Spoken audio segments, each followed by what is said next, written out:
덕분입니다. 감사합니다. 감사합니다. 덕분입니다. 오늘 아침에는 우리 덕분 스쿨 소리로 판을 바꾸어 놓는 판소리 사범이신 우리 행시망님께서 질문해 주셨습니다. 유튜브를 덕분 스쿨 유튜브만 봐야 되는데 시간이 많이 남은 이제 다른 분들 유튜브를 좀 봤다고 합니다. 근데 그 보는 건 좋은 거예요. 왜냐하면 어떤 분은 어떻게 말씀을 안내하고 있는지 이런 것도 여러분들이 한번 살펴보는 것도, 그럴 때 왜 기준을 이렇게 여러분이 판단해서 어떻게 해야 되는지 이런 것도 여러분들이 공부하는 데 도움이 됩니다. 자, 그럴 때 어떤 분들이 이렇게 말씀을 안내하는 걸 들으면 이게 옳은 말씀인지 이게 또 그런 말씀인지 이렇게 어떻게 판단할 수 있을까요? 보통 일반 사람들은 그분들의 말씀을 들을 때 판단하는 기준이 없으면 두 가지죠. 뭐 무조건 믿든지 그렇지 않으면 모르겠다든지 뭐 아니다든지 이런 행동을 하게 되죠. 자, 깨달음을 얻으신 분들이라고 하는데, 깨달음을 얻으신 분 했을 때 두 부류로 여러분이 먼저 단어를 구분하면 좋겠어요. 깨달음을 아는 분하고 깨달음을 체험하신 분, 이렇게 일단 단어를 구분하시면 조금 더 자세히 살필 수가 있습니다. 자, 우리 덕분 스쿨로 예를 들어 보겠습니다.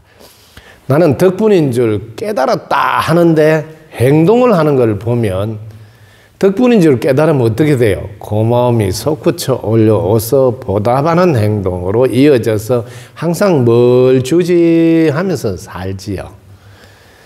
분명히 깨달았다고 했는데, 그런데 자기하고 코드가 맞는 분들하고는 잘 지내는데 자신하고 코드가 안 맞는 분은 피하거나 안 볼라 하거나 멀리하는, 이러면 깨달음을 체험한 분은 아니다. 체험했으면 우리는 하나고 한 몸이라 거기에는 구분만 되지 남이라고 피하거나 분리시켜서 이렇게 안 보려고 하고 이런 건 안 하죠. 그때 여러분은 덕분인 줄 깨달음을 알았다 이렇게 구분해서 여러분 이해하셔야 합니다.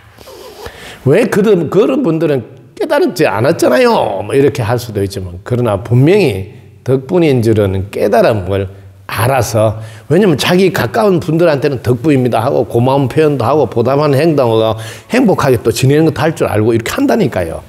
그러니까 깨달음을 분명히 아는 분이죠. 왜냐면 전혀 뭐 고마운 표현을 안 하는 것도 아니고 덕분인 줄 모르는 것도 아니거든요.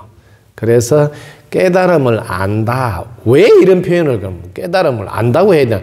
아직 깨달음을 체험하지 못했다고 이렇게 단어를 쓰지 않고, 우리는 깨달아져 있기 때문에 누구든지 깨달음을 아는 거하고 깨달아져 있는 상태가 내가 지금 몸으로 체험까지 한 거하고 이런 단어로 쓰는 게 더 좋겠다 해서 이렇게 사용하고 있습니다.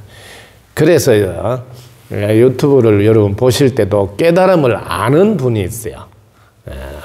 그 깨달음을 체험해서 행동하시는 분, 구분이 됩니다. 깨달음을 아는 분은 말씀을 하다가 어떤 때는 하나이고 한 몸이다 하다가 순간적으로 살짝 놓칩니다. 왜 혼의 습관이 있어서 또 바라보는 관점이 왔다 갔다 하죠. 어떤 경우도 여러분이 바라볼 때 똑같이 하나이고 한 몸이라는 출발선에서 바라보고, 또 하나는 항상 아무 문제가 없다는 출발선에서 시작하는 게 다릅니다. 근데 깨달음을 아는 분들은 출발부터 문제가 있다 하고 피해라, 뭐 가지 마라, 뭐 이런 단어를 쓰시죠. 예를 들어서 우리가 일상에서는 상갓집에는 가지 마라 하는 말이 쭉 전해 내려오는 말들이 있죠. 그럴 때 상갓집에 가지 마라 했을 때 어떤 상황일 때 이런 말이 나왔는지 모르면 상갓집에 가지 마라 하는 요 단어만 가지고 사용하게 되죠. 사람이 돌아가시면 슬퍼할 때 함께 슬픔을 나누어주는 한 가족이고, 우리가 한 몸으로서 해야 될 마땅한 일이니까 얼른 달려가서 위로도 해주고 격려도 해주고 함께 해줘야 되죠. 그런데 왜 이런 말이 전해 내려올까요? 상가집에 가지 마라. 근데 그 앞에 이런 말이 있어요. 예를 들면 큰 일을 앞둔 사람이거나, 예를 들면 대사라 그러죠. 결혼이라든지 뭐 이런 큰 일을 앞두고 있어. 혹시 거기 가서 거기에는 눈에 보이지 않지만 여러 가지 에너지를 가지고 있는 영혼들이 있는데, 그런 영혼이 몸에 왔을 때 내가 감당을 못하면 큰일 앞두고 순간적으로 정신을 잃어가지고 집안이 어수선하면 큰일을 이렇게 준비해서 제대로 치르지 못하니까, 심약한 분들은, 즉 마음이 약하고 몸이 허약한 분들은 그런 데 가서 좋지 않은 기운을 받을 수도 있으니까 삼가라 하는 이렇게 전제 조건이 있다 이 말이에요. 그걸 쑥 빼버리고 이렇게 하면 모든 사람에게 다 적용되는 것 같이 표현이 될 수가 있죠. 그래서 항상 어떤 말씀을 안내할 때 앞에 무슨 조건이 있은 뒤에 이런 말이 나왔다는 것을 꼭 여러분들이 함께 이렇게 연결해서 이렇게 들을 줄 알고, 혹시 빠뜨렸으면 그걸 여러분들은 유추해서, 즉 짐작해서 이해를 해가 전해줄 수 있어야 한다. 자, 특히 영가에 대한 여러분들의 판단이, 영가는 몸에 오면 안 좋다, 이렇게만 여러분이 영가를 바라보면 절대로 가지 마라, 피해라 이런 단어를 써야 맞죠. 근데 영가가 어떻게 절대로 다 피해를 주고 해롭게 하는 영가가 있어요. 우리 조상님들이고 우리 부모님이고 우리 형제들인데 그분들이 피해를 주려고 일부러 하겠어요? 조금이라도 도움되게 해주고 싶죠.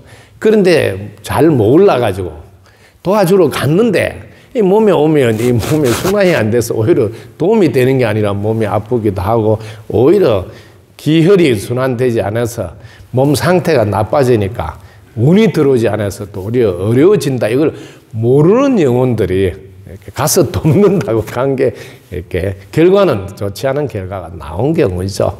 그럴 때 돌아가신 영혼들에게 몸에 가면 순환이 되지 않습니다 하고 바르게 안내를 하시고, 그리고 무심에 계시면 오히려 편안해서 그 편안한 기분이 자손들에게 감으로 자손이 훨씬 잘 될 수 있습니다 하고, 이걸 깨닫게 해주러 오히려 그런 곳에 가야 된다, 이렇게 말씀을 하는 게 깨달음을 진정으로 체험하신 분이 아닐까요?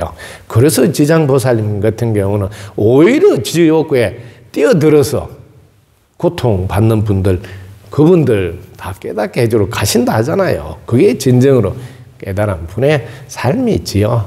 그래서 깨달음을 아는 분과 깨달음을 체험해서 사는 분 차이점은, 출발하는 시작이 여러분 나쁘다, 문제가 있다 이렇게 출발 안 하고 아무 문제가 없고 존재 자체로 충분하고 이미 온전하고 완전하다 하고, 그리고 하나이고 한 몸이니까 구분해서 이름을 붙여 사용할 뿐이지, 우리는 언제나 같은 한 몸으로 출발해야 된다, 이렇게 이제 안내하는 게 다릅니다. 그래서 관점이 달라요. 근데 깨달음을 아는 분들은 관점이 이렇게 일관되게 다 한결같이 모두를 생명체로 보고 출발하지 않고 또 왔다 갔다 해요. 어떤 데는 또 하나다 했다, 한 몸을 했다가 이렇게.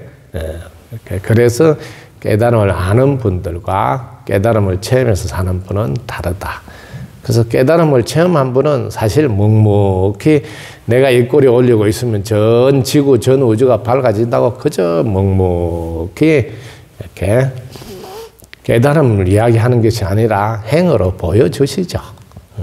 뭐 깨달았다고 이렇게 이야기를 하는 것이 아니라 오히려 그냥 어떤 일이 닥쳐더라도 이게 인과의 결과물인 줄도 아시니까 그 즉시 수용하고 허용하면서 입꼬리 싹 올려서 밝은 기운을 보내면 즉시 밝아지는 걸 알고 몸소 보여주는 행을 하죠.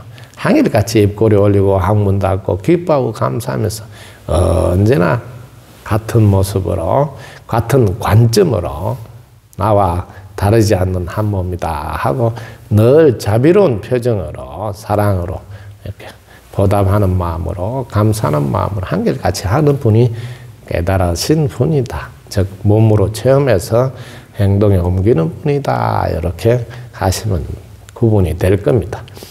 그리고 깨달음을 전해줄 때 깨달음이 쉽고 간단하고 명쾌하게 안내가 되는 분들은 몸으로 체험하신 뿐만 아니라 무심해서 영이 분별해서 판단해서 전하는 가르침을 전하시기 때문에 상대에게 딱 맞는 맞춤식 서비스가 된다 하는 것도 참고하시면 되겠습니다.